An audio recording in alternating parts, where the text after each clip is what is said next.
अपना आज का टॉपिक है एनएसआई। एनएसआई क्या है, किसी को पता है?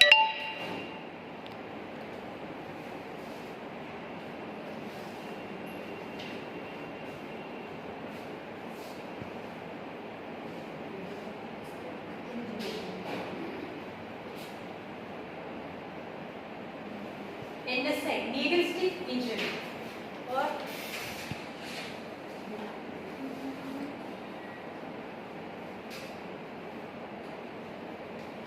Cut injury. अभी नीडल स्टिक इंजरी और कट इंजरी ये दोनों एनएसआई में आता है। और नीडल स्टिक इंजरी बोले तो क्या क्या है? अगर आप लोगों ने कोई इंट्राकेट डाला, स्टिकलेट निकालने के टाइम तुम्हारे हाथ में लगे, वो हो गया नीडल स्टिक इंजरी हो गया। अगर कोई सर्जन या डॉक्टर स्टाफ ने कोई ड्रेसिंग कर रहे हैं या सर्जिकल ब्लेड से जो काम कर रहे हैं तो उससे कट हुआ तो वो कट इंजरी में आता है।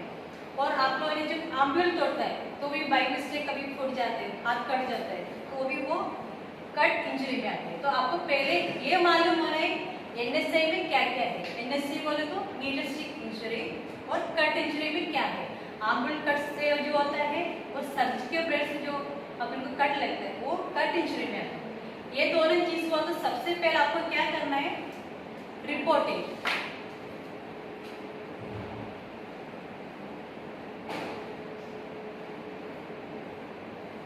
आपको सबसे पहले रिपोर्टिंग करना है। और नीडल स्टिक इंजरी कैसे होगा? रिकैप्चर बराबर, वेरी गुड। और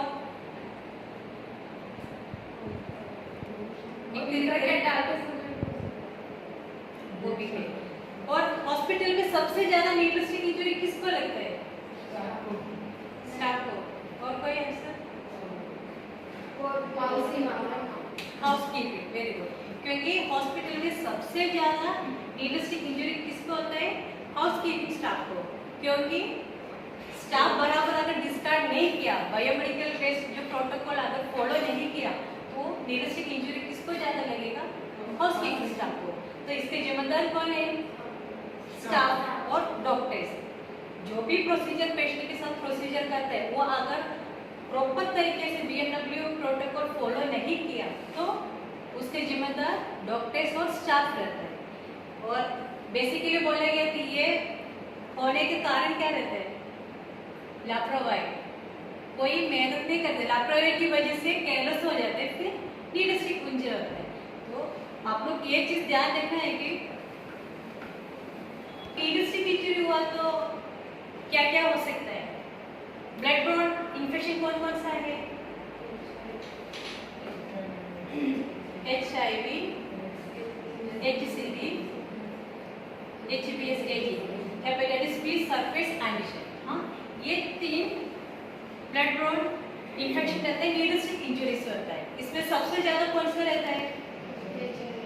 HBS, AG। ये मोस्टली 90% HBS, AG पॉजिटिव आने की चांसेस रहते हैं। और HIV 0 to 10%। अगर नीडल स्टिक इंजरी हुआ तो 90% HBS जाने के चांसेस रहते हैं अगर इनकेस वो पेशेंट को हुआ तो। और 0 to 10% HIV के चांसेस रहते हैं। जो जो पॉइंट्स आप लोग लिख के रख लो, आप लोग को बात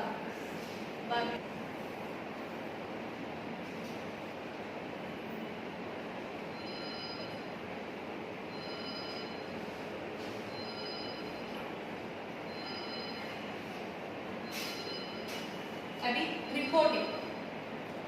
रिपोर्टिंग किसको करना है?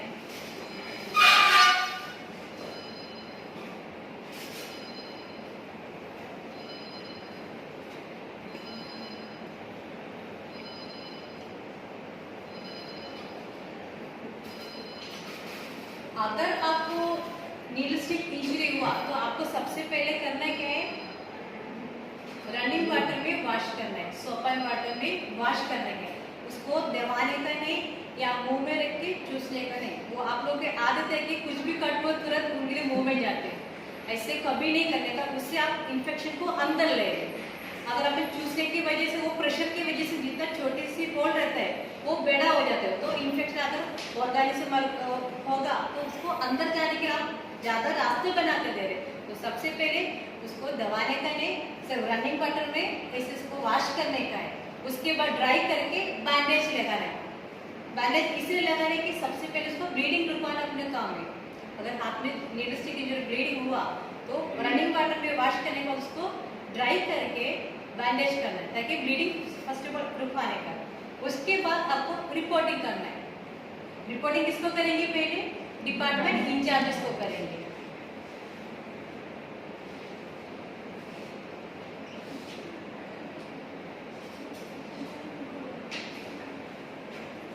अभी डिपार्टमेंट इंचार्ज को आपको क्या क्या बोलने पड़ेंगे?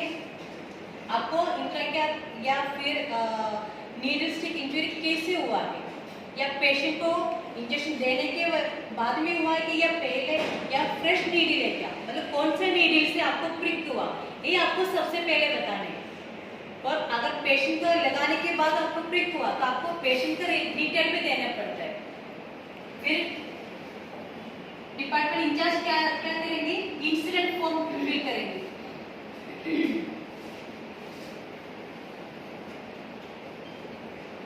ये इंसिडेंट फॉर्म में हर चीज डिटेल्स रहता है। अगर पेशेंट का रिलेटेड डिटेल भी रहेगा, स्टाफ रिलेटेड भी रहेगा।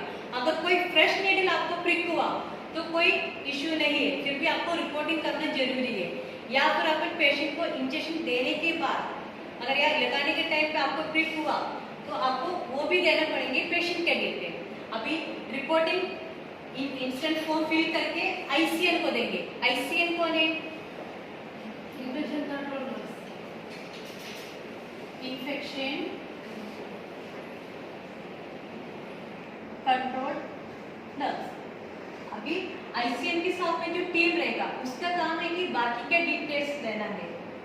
जैसे अगर इनके एग्जाम्पल बोले, अगर पेशेंट का कोई सीरो पॉजिटिव रहा, अगर ब्लड बॉर्न इन्फेक्शन रहा तो अपन को उसको first of all serology check करके देखेंगे पेशेंट को कुछ था क्या नहीं। अगर पेशेंट को होगा तो फिर अपन स्टाफ का भी ब्लड टेस्ट करेंगे। तो उसके जो बाकी का प्रोसीजर है वो आईसीएन और एचएससी से टीम करेंगे।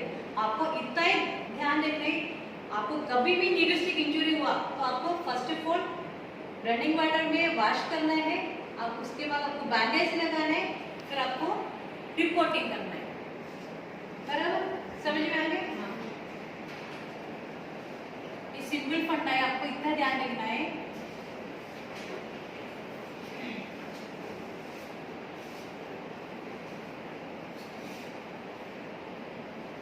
Wash your hands.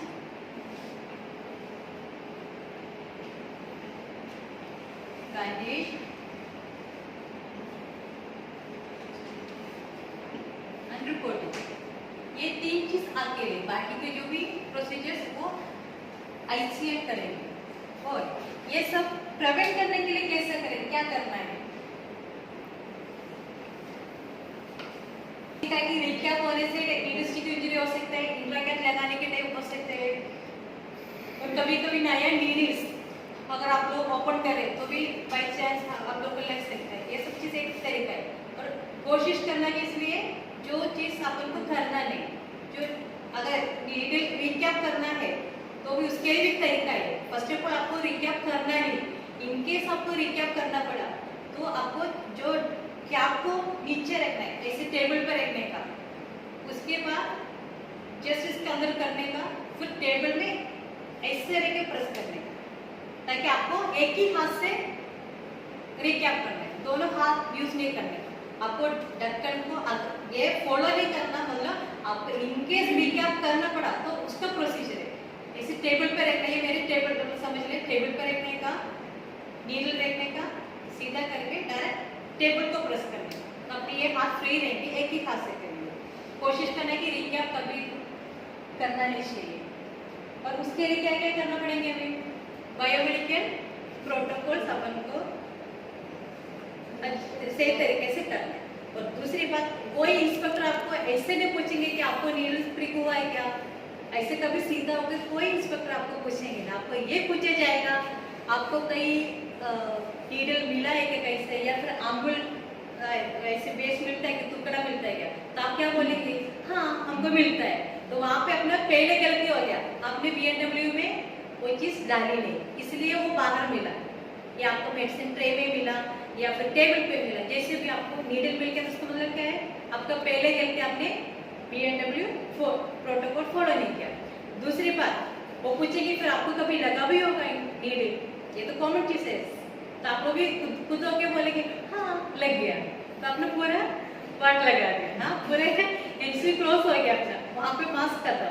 तो आपको इसीलिए ऐसे गलती कभी होना नहीं चाहिए। इसके लिए आपको जब भी जाए इंट्राकैथ डालने या कोई भी प्रोसीजर के लिए जाए, तो आपको विद ट्रे के साथ जाना है, जो टोटल प्रिपेयर करके ट्रे रहते हैं, ट्रे के साथ आपको लेके जाना है। ये काम होने के बाद आपका जिम्मेदारी है ये पूरा BNW डिस्कार्ड करने का। ये कोई मामा मौसी का काम नहीं है, डॉक्टर्स का भी काम नहीं है, इसका एक ही रिस्पॉन्सिबल पर्सन है, वो है नर्सिंग स्टाफ। तो अगर किसी को भी नीडल इंजरी हुआ तो उसका जिम्मेदार कौन है, नर्सिंग स्टाफ है। तो आपको आगे से इसलिए बहुत ध्यान रखना है कि आपने जो भी प्रोसीजर करते हो तो आपको उसको प्रॉपर तरीके से BNW के प्रोटोकॉल के हिसाब से वो डिस्कार्ड भी करना है। Is it okay? समझ में आ रहा है ना सबको? फर्स्ट ऑफ ऑल एम्प्लॉइज क्या करना है, hepatitis B vaccine, tetanus vaccine, ये कंप्लीट होना चाहिए। अगर हॉस्पिटल में एम्प्लॉय है, आप ज्वाइन करते तो आपको ये दोनों इंजेक्शन कंपल्सरी आपको लेना ही है। अगर किसी का अगर पेंडिंग है या किसी ने लिया नहीं, तो आप लोग ये जल्दी से जल्द ICM को रिपोर्ट करना भी है, आपको ये इंजेक्शन लेना भी। तो मोस्टली मुझे तो 90% आप लोगों ने लिया हुआ है। तो हेपेटाइटिस B और टेटनस वैक्सीन अपन पे इम्यूनाइज करना जरूरी है। उसके लिए क्या लिखा है पार्ट में,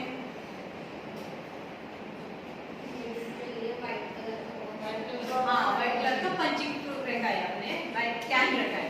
तो अभी जो भी नीडल्स है आपको उसका अंदर डालना है और कोशिश करना है कि जब भी नीडल डालने से पहले तो सिरिंज के साथ नीडल कटर में उसको बेंड करना है, ताकि वो दूसरे को भी नहीं लगेगा। कभी उसको कटिंग करने के बाद अपन को पंचिंग प्रूफ कैन में डालना है। सबने ये सब चीज देखा होगा ना डिपार्टमेंट में, अगर नहीं देखा तो जो न्यू जॉइन स्टाफ है उन सबको ये चीज नॉलेज होना चाहिए। हर डिपार्टमेंट में अपने BNW प्रोटोकॉल के साथ में हर चीज लगा कर रखा है, आप लोग को पढ़ना भी है। आने वाला ओरिएंटेशन क्लास में भी आपको ये बार बार मिल जाएगी क्लास, तो आपको इससे आदत लगेगी। और कुछ डाउट किसी? आज का टॉपिक इतना है। आज का टॉपिक NSI का needle injury and cut injury. तो कट इंजरी बोले तो क्या है, आर्म्यूल से हो सकता है, सर्जिकल ब्लेड से होता है वो कट इंजरी। कट इंजरी हुआ, ये नीडल स्टिक इंजरी हुआ तो भी NSI में आता है। आपको फर्स्ट ऑफ ऑल क्या करना है, रिपोर्टिंग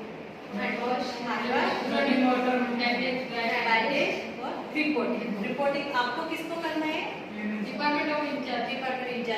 इंचार्ज बाकी प्रोसीजर करेंगे। आपको क्या क्या बताना है, NSI हुआ तो रिपोर्टिंग में क्या क्या आपको इन्फॉर्म करना है, नीडल कैसे लग गया, पेशेंट को लगा हुआ था क्या या फ्रेश नीडल है क्या।